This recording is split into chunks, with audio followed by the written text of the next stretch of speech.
नमस्कार। आज हम बात करने वाले हैं पैसे के एक बिल्कुल नए रूप की। एक ऐसा पैसा जिसे सीधे भारतीय रिजर्व बैंक लेकर आया है। नाम है डिजिटल रुपया। तो चलिए इस विषय की गहराई में उतरते हैं और समझते हैं कि आखिर है क्या।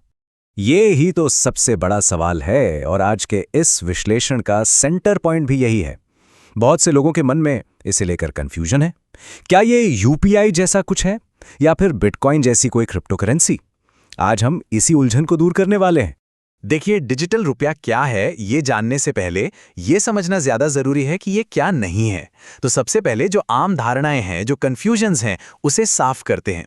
हाँ, ये बात सही है कि इसका इस्तेमाल यूपीआई जितना ही आसान है, लेकिन ये यूपीआई बिल्कुल नहीं है। देखिए, जब हम यूपीआई से पेमेंट करते हैं तो पैसा हमारे बैंक अकाउंट से दूसरे के बैंक अकाउंट में जाता है, पर डिजिटल रुपया वो खुद में पैसा है। ये आरबीआई की सीधी देनदारी है, ठीक वैसे ही जैसे हमारी जेब में रखा हुआ नोट। ये पैसा ट्रांसफर करने का जरिया नहीं, ये तो खुद ही पैसा है। चलिए अब इसकी तुलना उस चीज से करते हैं जिससे लोग सबसे ज्यादा कंफ्यूज होते हैं, क्रिप्टो करेंसी। देखिए, एक तरफ है डिजिटल रुपया जिसे आरबीआई जारी करता है, हमारा सेंट्रल बैंक। वहीं दूसरी तरफ क्रिप्टो है जिसका कोई एक मालिक या जारी करने वाला नहीं होता। डिजिटल रुपया पूरी तरह से कानूनी मुद्रा है, लेकिन क्रिप्टो को भारत में कानूनी मान्यता नहीं है।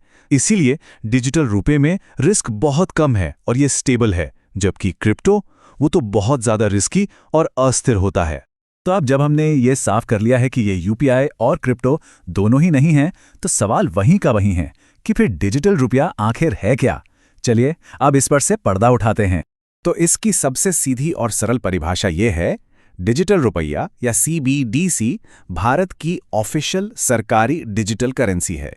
इसे भारतीय रिजर्व बैंक यानी आरबीआई जारी करता है।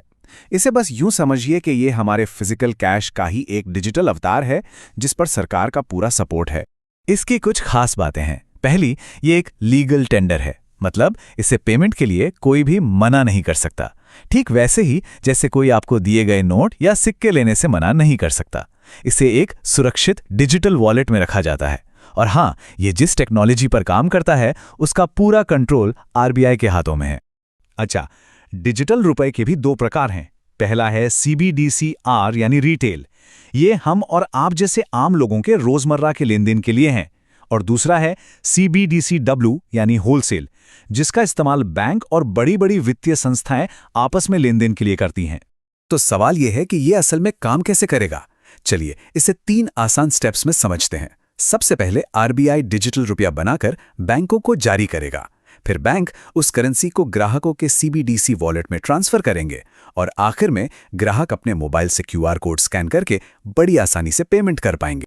अब देखिए, किसी भी नई टेक्नोलॉजी की तरह डिजिटल रुपए के भी अपने फायदे हैं और कुछ चुनौतियां भी हैं। चलिए अब इसकी असली दुनिया पर पड़ने वाले असर पर एक नजर डालते हैं।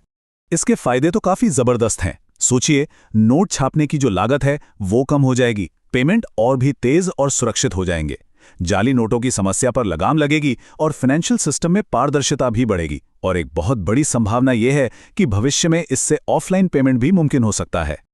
लेकिन सिक्के का दूसरा पहलू भी तो है। कुछ गंभीर चुनौतियां भी हैं, जैसे साइबर सुरक्षा से जुड़े खतरे और यूजर की प्राइवेसी को लेकर चिंताएं। यह भी देखना होगा कि कमर्शियल बैंकों की भूमिका पर इसका क्या असर पड़ता है।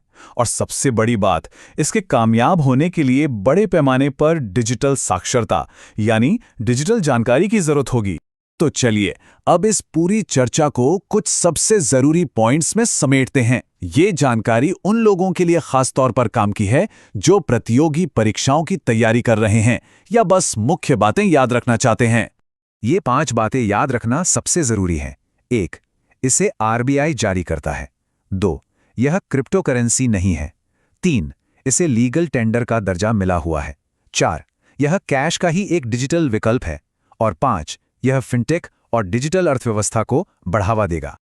और अंत में एक बड़ा सवाल, क्या डिजिटल रुपया नकदी के साथ हमारे रिश्ते को हमेशा के लिए बदल देगा? ये एक ऐसा सवाल है जिसका जवाब तो हमें आने वाला वक्त ही देगा, लेकिन ये निश्चित रूप से हमें सोचने पर मजबूर करता है।